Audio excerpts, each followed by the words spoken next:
Hey, if you've ever listened to our show and thought to yourself, I think I want to make a podcast, but I don't know where to start, start with Anchor. Anchor is a platform that has all the tools you need to record and edit your podcast, right from your phone or computer. Using Anchor allows you to distribute your show to platforms such as Spotify, Apple, Google, and so many others. The best part is that it's totally free. So if you want to get started, you can download the Anchor app or go to anchor.fm.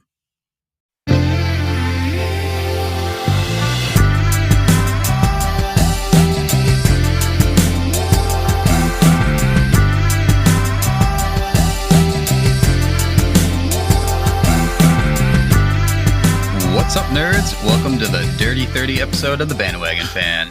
This is the show where we talk about all things pop culture and what we're into right now. I'm Josh. And I'm Dirty Dan. Oh, no, I'm AJ. Sorry. Wait, what's Dirty Dan from? So SpongeBob. For that episode when they're like doing the Western, and he's like, I'm Dirty Dan. And Patrick's like, no, I'm Dirty Dan. I love that episode. So how are you doing on this fine morning, AJ? The sun is out. I don't want the sun out. I'm tired. But I'm here. I'm ready.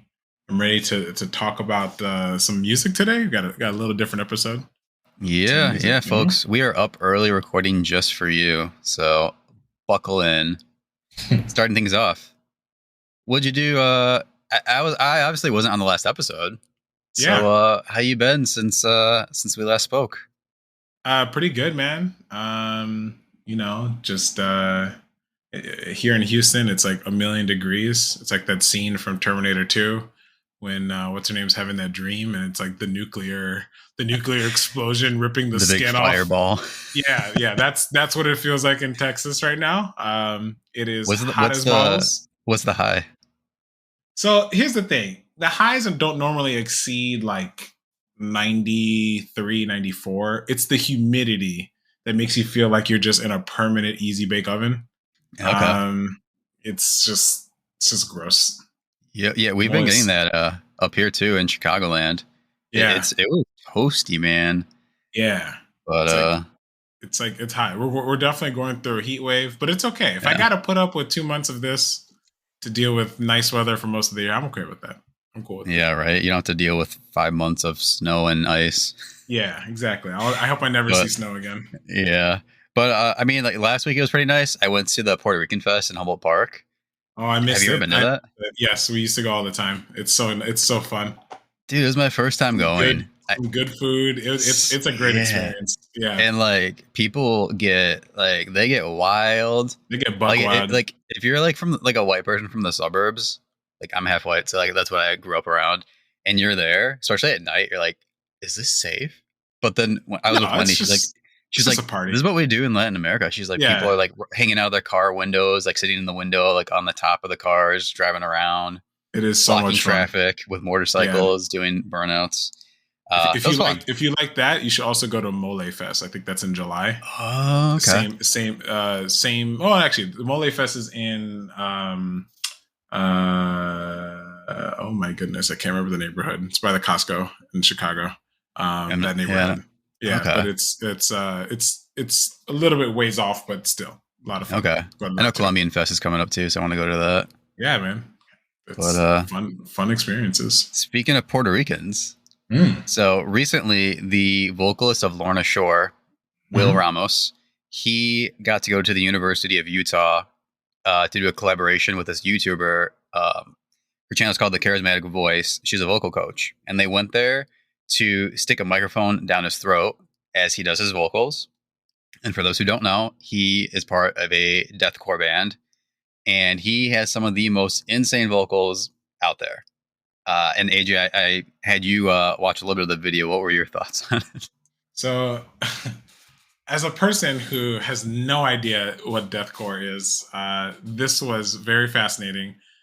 This was it was so for all my listeners who don't listen to this type of music, I think the assumption when you hear this is that, man, these people are really straining their voice. And the first thing I think of is infamously, those who know like artists like Mariah Carey, for example, who she can sing in what's called a whistle tone, one of the most difficult things you can do in music. And she was told that, she really shouldn't be doing that kind of thing outside of recording, otherwise she could rupture her vocal cords. She would do it at concerts and all the time, and now that's why she kind of sounds like a 40-year-old smoker. When she sings, sometimes her vocal cords are absolutely destroyed. So I think like watching this, like you just assume that like, oh, these guys are destroying their vocal cords, but it's actually the opposite.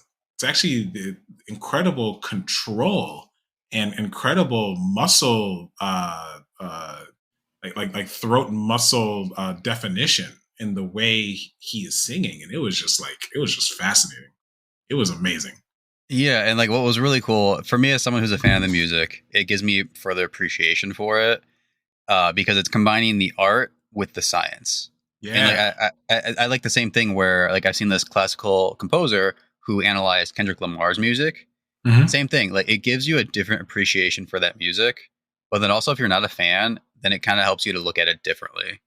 And he's like Will Ramos. He was working with these researchers who this is their job. Like they study vocal cords and speech and language and singing, and they were amazed by what they were seeing. So it was cool. I'll try to post about it or have Natty post so people can see what we're talking about. Yeah, I didn't know the band, and I don't know how popular they are, but I'm like, I don't know anything about this music, but I could tell this guy's really good at it. I could tell that like he's like that. It's just incredible control. I probably wouldn't be able to do it for 2 minutes or a minute. You know what I mean? Like it's just that it was just amazing. That was awesome. And Will, like if you listen to him, he sounds like a demon, but he's actually like super nice, very humble, he's very he's chill. like a very charismatic he's guy. Like a sweetheart. That was like one of the most shocking things about it, because I watched the one take first. Yeah. And I'm like, okay. Yeah. So I'm like watching it, and then I watched the other video. I'm like, oh, this is that you would never associate the two people from like, and he even jokes about it in the actual like the charismatic voices video. He actually jokes about like, it sounds like a monstrous like demon thing, whatever. But I thought it was funny. He's just he's a very chill guy. Like if you just saw him in the street, you really wouldn't think like, oh, this is like a lead singer of this deathcore band. You know what I mean? Like he's just a normal dude. His mama raised him right. He's got that cool TikTok ramen noodle hair. Like, oh, I love his hair. His hair is dope. Yeah. He's a cool guy. But AJ, let our listeners know what kind of experience they have won in today's episode. Oh yeah. So have you heard about the BET Awards? Those are our thing. Yeah. Those are our thing. Yeah. So first of all, what do you know about the BET? Like BET in general, like what do you know about BET? I know it's to highlight Black excellence. Yeah, and so that's about it.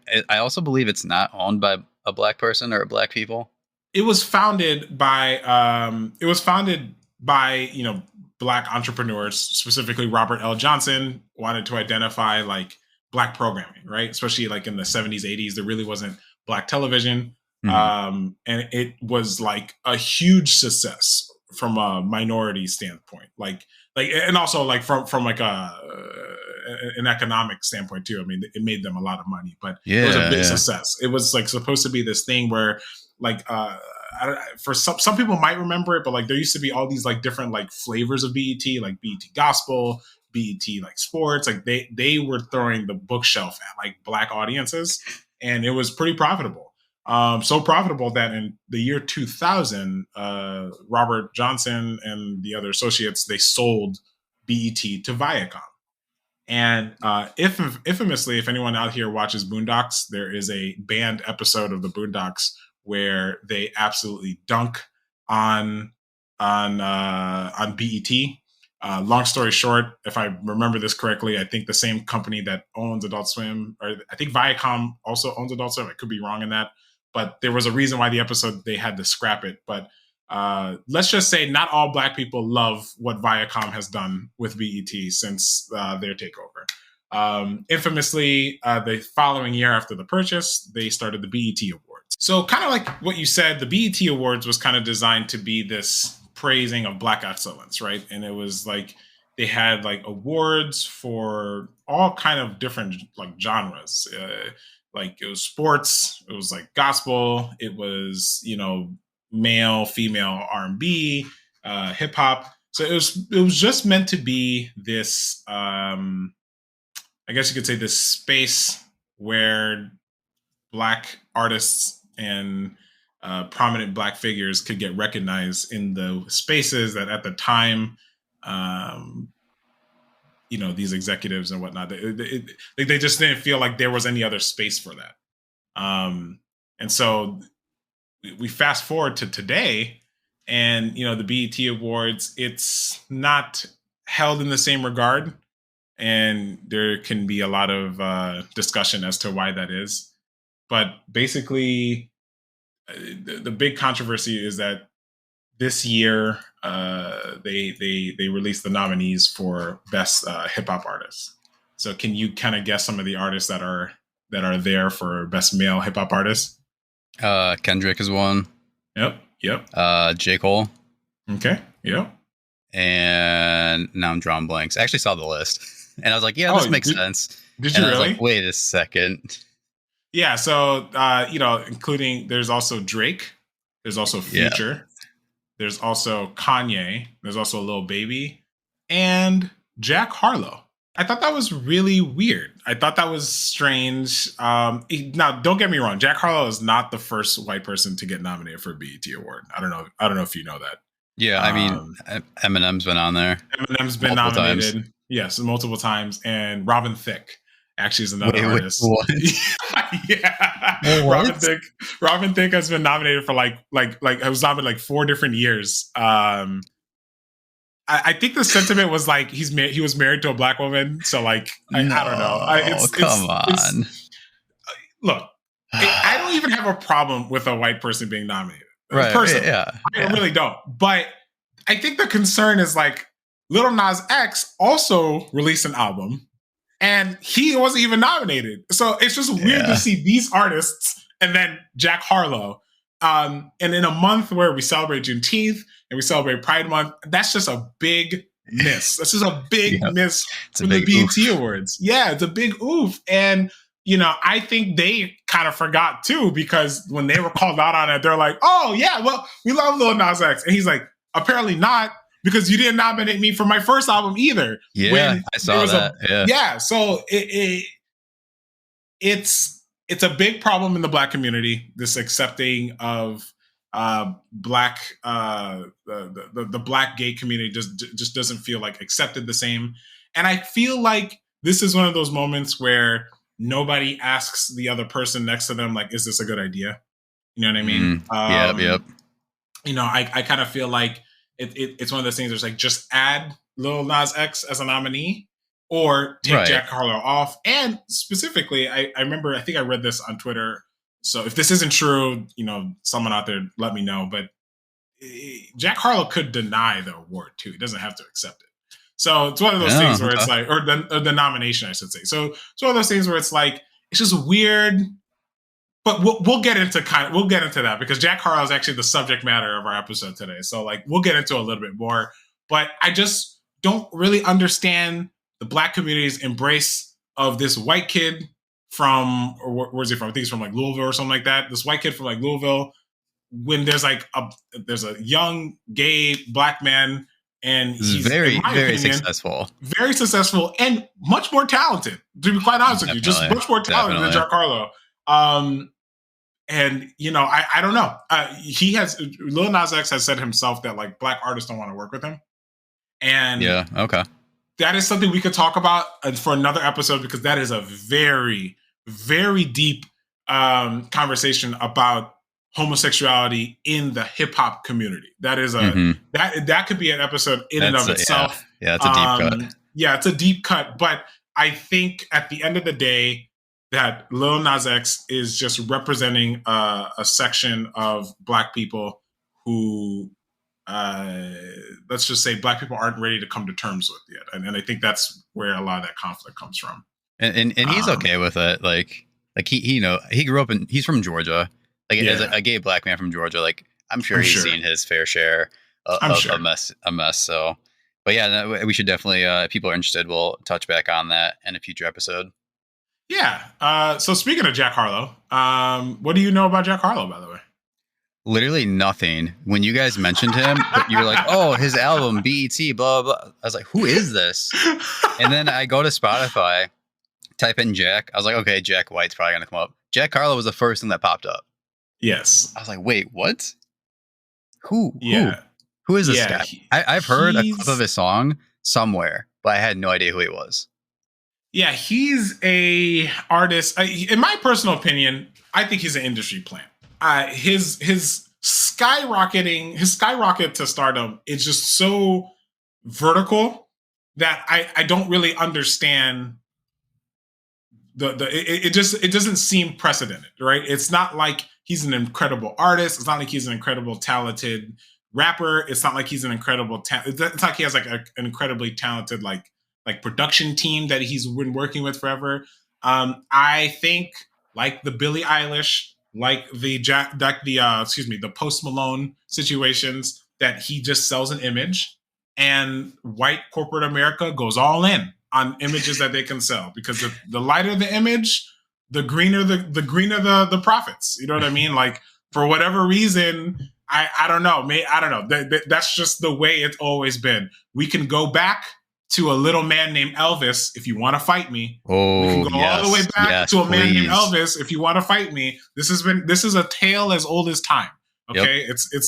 It's the love story and the white industry trying to really tap into the black market by using white artists, which again, so let's be blunt. So if people don't realize this is why I'm not an Elvis fan, because he did not write most of his music. A lot of it was written by black people, right? And they got no credit for it. And he made so much success. Is like called the King, and he stood on the shoulders of black artists. This is why I do not like Elvis.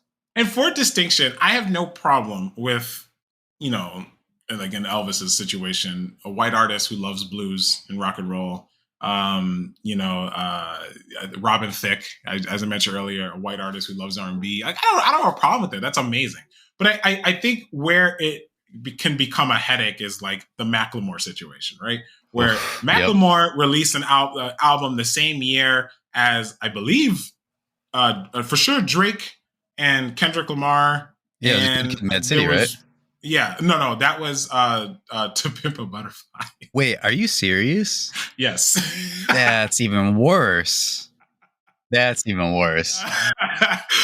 so like in a year where those albums come out, I think there was one other artist I can't remember at the top of my head right now, but Macklemore wins Best Album of the Year, and I'm just like, it's like that Snoop Dogg meme when he's like doing the Breakfast Club interview, and he's like, who? Yeah. I was like, Macklemore. Well, it's just one of these things where it's like, come on, man.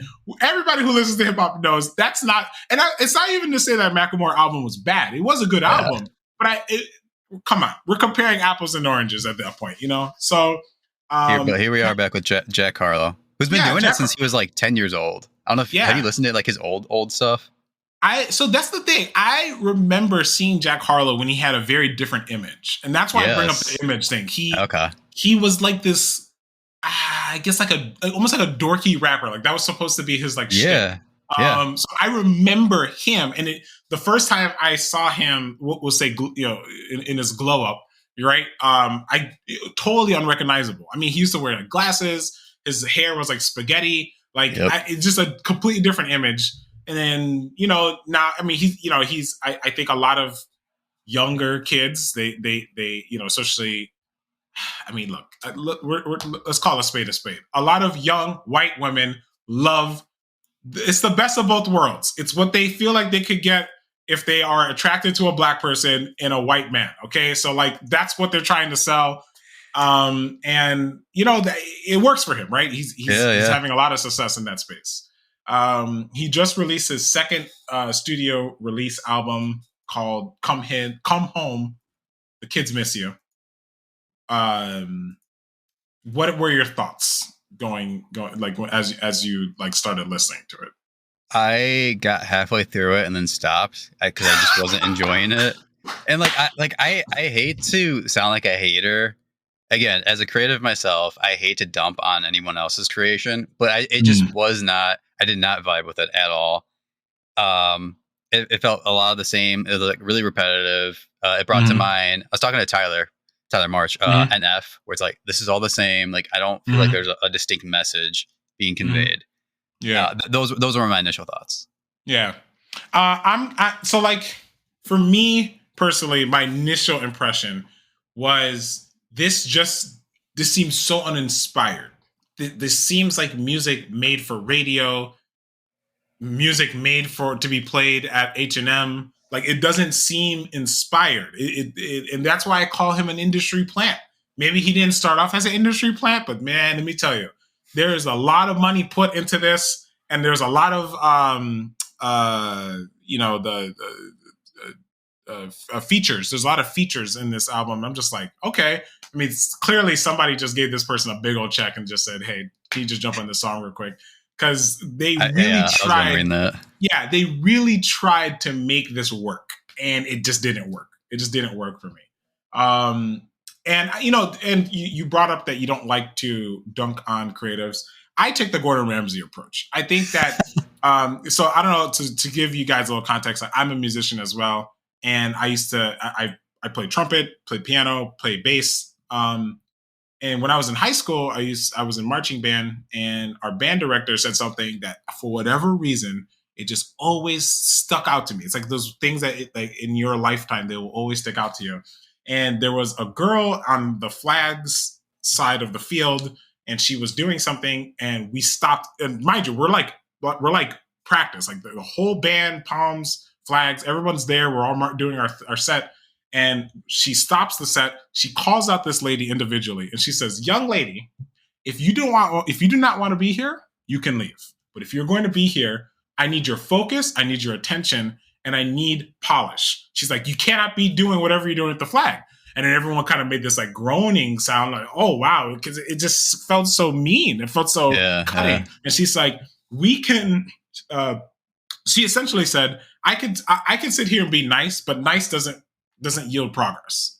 And that always stuck out to me, because as savage as that was, calling this little girl out in front of 300 people, it was true that if it's bad, it's bad. And you just need somebody in your corner, Chance the Rapper, to tell you that you made something that's bad. Okay? I'm just letting you know. Like, you can't always have a yes man. Yeah. Jack, this is bad. This was a really, really bad album. I mean, where I don't even know where to start. I think that's the worst part about this. What was the last song you listened to? Like, I know you said you don't listen to half of it. Well, I did go back and listen to the rest of it. Okay. And I honestly didn't. There weren't any songs that really stuck out. There were just songs I didn't like more. Mm-hmm. And I don't know, for your highlights, I think you liked the Dua Lipa song. Mm-hmm. I did not, because he has a line. He's like, "I want to do more than a feature with her." Yeah. Well, okay. I was like, hold on to that thought. Let's start off with positive. Let's start off with positives, because I think that's going to be a little bit more difficult than going with negatives. I thought the last song, State Fair, was probably the best song on the album, because I felt like that was the most authentic one. I felt like that was fair. Yeah. That was the only song on the album that I felt like, if he made another album with this type of feel and flow and thoughtfulness, I think his another album would do much better. Agreed. Yeah. This album felt like album by committee, and I hate albums by committee. By committee albums are albums where there's just 90 different producers, and they're all putting their input. And so what happens is that you just get a mishmash. It's you know what this album reminds me of? It's like somebody put this through an algorithm and said, what will give me the best, like most popular music right now, and then that's what came out. That's fair. It checks off all the boxes of like, have this beat, have this lyric, have this flow. Yeah. So some highlights. Like I said, State Fair. I thought that was probably the best song, the most genuine song of the album. I like the Dua Lipa song. Yeah, like being very lenient with the word like. I when I'm comparing the rest of the songs, I think the Dua Lipa song has a very catchy hook. I think the beat is very very powerful. It sticks with you. It's not very long. I even made a joke that like it sounds like the music you would hear in like NBA 2K menu music. That's the type of song I could see them putting in there. It's a catchy song. Yeah, right. Yeah, it's a catchy song. Well, we'll get to Jack Harlow's lyrics in a little bit, but it's a catchy song.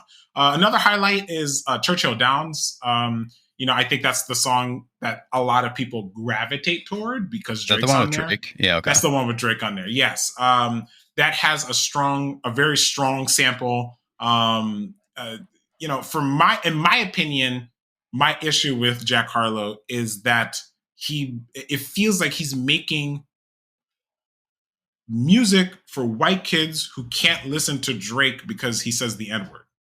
Because it's like if you put Drake on this album, it would sound like a Drake album. And like that's right. And like I felt like this song just highlighted that fact like even more.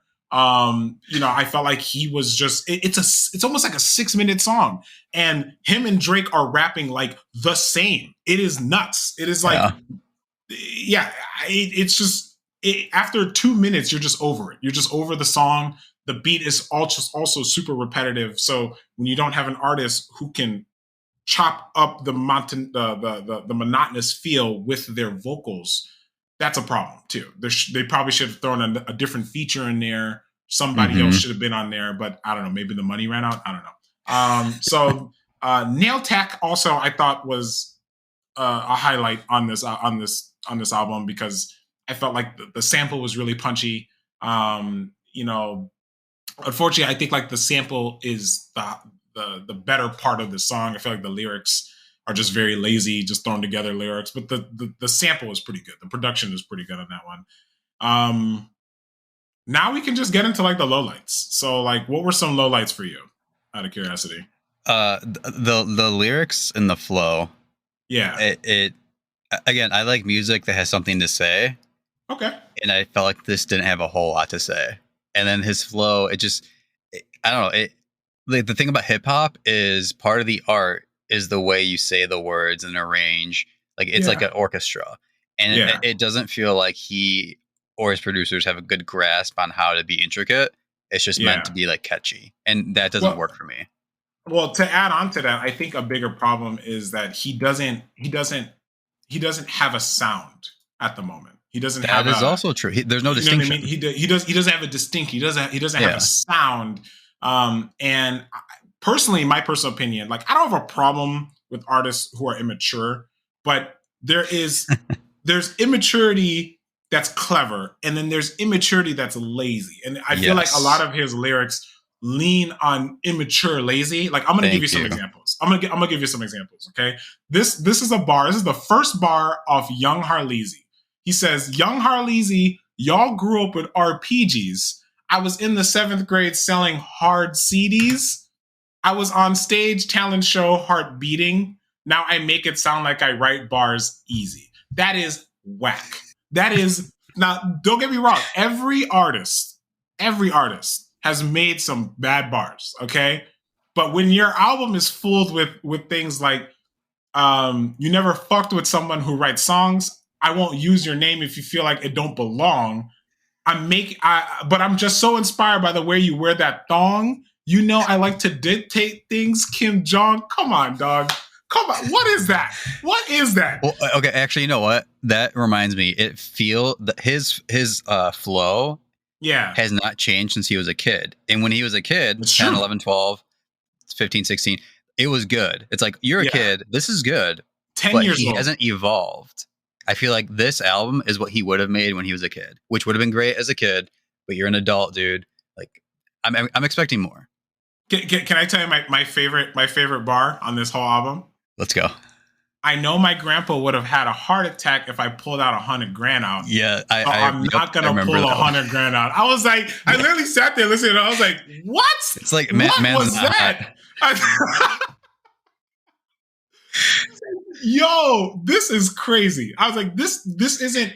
And like, look, like I said, every artist, every rapper has had bad bars. Okay, it's not unique to Jack. So I don't want it to seem like I'm trying to insinuate that like he can't write or freestyle well. I just think that he needs to put more thought into it because the last song on the album, I'm drawing a blank on it, State Fair, that showed that like, hey, it's possible for him to make an album that means something to him. You know what I mean? Yeah, like this is obviously is not the end of Jack Harlow, but this is us saying, hey, we're not going to sit here and be like, this is amazing, we love it. You have work to do. There's potential. You have work to do. Yeah. Just some other lowlights. The song Parent Trap with Justin Timberlake. I just didn't like the beat. That felt weird. I felt like there was like some pretty weak bars. Specifically, I just felt like there were some moments where he's just talking. It's just like, he's not even like rapping. I Got a Shot. That one was probably the most offensive to me as a young Caribbean man, American Caribbean man. That's just some lazy reggae that someone throws a trap beat over, which reggae is already of such a unique sound. If you're gonna throw a trap beat, make sure it sounds interesting. It just doesn't stick the reggae tone or the trap tone. And some of the lyrics in there are just so childish, like just childish lyrics. You know what I mean? You mentioned the line in Dua Lipa, I want to do more than do a feature with her. It's kind of just like, all right, like does he know her though? That's my thing. Idea. Like real quick, hold on, ladies. If you heard that song, would that do it for you? I feel like if I was an artist, I want to get a hold of this girl who I think, because Dua Lipa is very attractive, very talented, successful.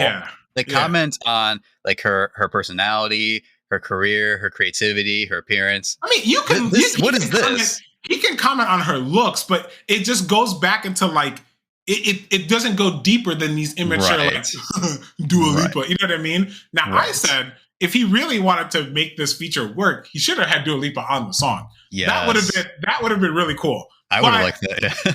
I think that would have been really cool. But again, like I said earlier, the money must have ran out. I mean, he had Lil Wayne, he had Drake, he had Snoop Dogg on there. They were probably looking at this like, guys, this is getting a little too much in budget. Also, that song First Class, I hate that song. That is probably my most loathed song on this album. I think the sample is really boring, and it's not. It's a perfect example to show that, like, whoever these producers are, they're trying to emulate artists like Timbaland, like 40. 40 is Drake's like main producer who produces like all his music. They're trying to emulate artists like Kanye, who can take a sample, the weirdest samples, and make some crazy music out of it, right? And I kind of feel like this is a prime example of like why that's a talent and not a gimmick, right? Because it's like, yes, 100%. This does not need to be a feature. Glamorous by Fergie does not need to be. I don't know who thought, yeah, let's take Glamorous and let's make this into and the worst part about it is the whole idea of using a feature is that you're cutting up a song, and like, I'm gonna die on this hill, so like if people don't agree, please let me know. But like the whole idea of a feacer, of a sample, is to cut up a song indistinguishable from its original version, right? So I brought up Kanye earlier. Kanye infamously used the sample for pick a song. I think the song is called "Through the Wire." Let me think. Are you familiar with that song at all, Josh? No. Is it the one where he sampled it and the artist didn't like it? Yeah, he sampled Through the Wire. He had to get the clearance for the sample for Shaka Khan. And then after Shaka Khan heard it, she's like, I hate this. Because it doesn't sound anything like what the song is. But it's indistinguishable from the original song, right? And like, that's just, I know it's an old example, but that's an example of like, that's what samples should do. They should essentially create new music out of old music, not just taking a sample of a song and just cutting it up. Well, another one people might be familiar with, Eminem does that a lot. Yeah, like a lot of his songs, like popular songs, are actually sampled. They're all, but they're indistinguishable, right? From the original. New. Yeah, it sounds new. And so, to kind of like conclude our thoughts, like I felt like one of the things that's so crazy about Jack Harlow being nominated for the BET Awards is that you listen to his album and you listen to Montero. Have you listened to Montero? I've listened to part of it. To be fair, I actually hadn't listened to a whole lot of Lil Nas X. Sure. So his music, it's different type of hip hop. Like it's more commercial, You It's know what I very mean? It's not. stylized, though. It's very stylized. He It's is a very. brand. It definitely has flair. So like, Right. I just want our listeners to listen to Dua Lipa, okay, and then go listen to Lil Nas X's song that he did with I don't understand why I'm drawing a blank on Is it a man or a woman? It's a woman. Oh. I don't know either. Lil Nas X. I challenge our listeners to go listen to Dua Lipa and then go listen to a song like Scoop, because I feel like both of those songs, with Doja Cat, that's her name. Okay. Listen to those two songs, and that should kind of be emblematic of like what I'm saying. Like, one song has a lot of charisma, a lot of identity in it, and the other one just seems like, okay, it's like immature lunchroom rap. And I that's why I'm just so baffled that the people at the BT Awards, they listen to both albums. They're like, nope, gotta get me more of that Jack Harlow. Industry plant. I'm telling you, industry plant. Somebody is making it their mission to have this white artist be some type of like hip hop foothold in the Black community. And so I'm telling you, there's no way you can convince me that somebody isn't manufacturing his success. You just can't. You just can't. Because any other artist, there are artists, his contemporaries, who are not. I don't know any other artists in terms of his like age group that have like a shoe deal. Do you? Oh no, I didn't even know he had one. Yeah, he has a shoe deal with New Balance. What? Yeah, and mind you, he had this after one album. I couldn't even tell you the name of. I couldn't tell you one song other than I don't even remember his first single, this big single, but out of basically one single, he got a shoe deal. Now, what other Black artist has that ever happened to? I'm still trying to get over it. Like, I didn't even know he had that. Yes. So there's somebody, he has good contacts. He has a good management team. And like, from that perspective, like, hey, peace and love, like all the success to you. I'm never going to be mad at somebody for making money. I just get frustrated when these spaces are being violated. You know what I mean? So what would you give Come Home, the Kids Miss You? What would you give it? Oof. I will say I'm not on that Jack Harlow bandwagon. If you are a fan, please tell us why we're wrong. But I don't know, I guess like out of 10, I'd give like a 2 or a 3. That's very funny you said that. I gave it a 2.5. Not on the bandwagon either. Yeah, I felt bad. I really did, because I think as a person, Jack Harlow is very funny. I think he's going to have a very strong career outside of music, just doing, just being like an internet personality. You know what I mean? Like, I think he's going to have a strong career in that space, even if the music thing doesn't pan out down the road. At the same time, I just feel like if you want to do this and you want to be good at it and you want to have a sustainable career, like you need to get back into the lab. He has a line about, he's in the kitchen, he took the bland out. My friend, you did not take the bland out. You did not do that. Like, that's not what's happening.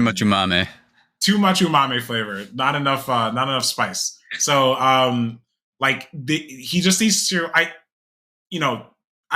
the really funny thing is, I remember the first time I actually listened to a Jack Harlow like feature or whatever was, and we could talk about this in another episode, but the infamously the XXL freshman classes, every year they collect a bunch of new artists that they feel are going to have some type of long-term success in the industry. And they showcase them in what they call these like ciphers, and it's literally just like groups of artists who then like literally like old school. Like, it's great.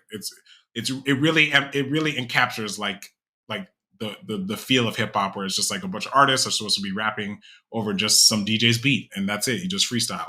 And I remember listening to Jack Harlow's, and I was like, it wasn't bad, it wasn't good, it just was. And like, that's how I can describe this album. It wasn't bad.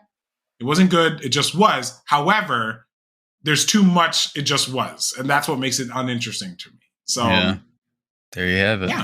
Yeah, guys. Well, if you listen to Jack Harlow, or you are a Jack Harlow fan, let us know. Engage with us. Let us know if you like the album, if you didn't like the album. If you listen to Lil Nas X, let us know if you like what you like about Lil Nas X versus Jack Harlow. You can find us on just about any social media, application there is. We're on Twitter. We're at Instagram. We're on TikTok. We're on Google Plus somehow. So just find us at the Bandwagon Fan Podcast, and don't forget to check into our other episodes.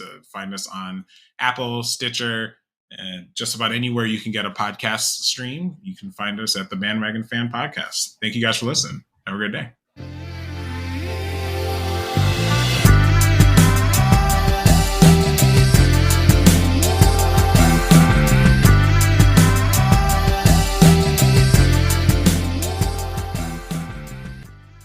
The Bandwagon Fan Podcast is hosted by Josh Jimenez, Alex Magosa, and me, AJ Soy. Our show is produced by Kate Smith and edited by your boy, AJ. Our social media is managed by Natalia Kokulia, and our theme song, Lush Waves, is provided to us by Taylor Lewin of _audio. Thank you for listening, and we'll see you next time.